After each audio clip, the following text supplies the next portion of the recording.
Straight cut பேண்ட்ல இந்த மாதிரி packet எப்படி வைக்கிறதுன்னு பார்க்கலாமா? எப்பவும் போல உங்களோட ஸ்ட்ரெயிட் கட் பேண்ட்டை கட் பண்ணி வச்சுக்கோங்க. ஸோ இந்த மாதிரி ஒரு பாக்ஸ் ஷேப்ல 1 இன்ச்சுக்கு மார்க்கிங் பண்ணிக்கிட்டு அது 4 கார்னர்ஸ்க்குமே இந்த மாதிரி ஸ்டிச் பண்ணி எடுத்துக்கோங்க. இந்த ரெட் ஃபேப்ரிக்கோட லென்த் பார்த்தீங்கன்னா ஒரு 12 இன்ச்சஸ் எடுத்துக்கோங்க. ஸோ எக்ஸ்ட்ராஸ் எல்லாமே கட் பண்ணி எடுத்துட்டு இப்போ சென்டர்ல ஒரு 1/2 இன்ச் மார்க்கிங் பண்ணி சென்டர்ல மட்டும் கட் கொடுக்க போறோம். அண்ட் 2 பக்கமுமே நாட்ச் மாதிரி வி மாதிரி ஒரு கட் கொடுத்துக்கோங்க.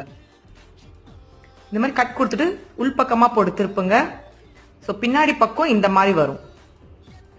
இதை அயன் பண்ணிக்கோங்க.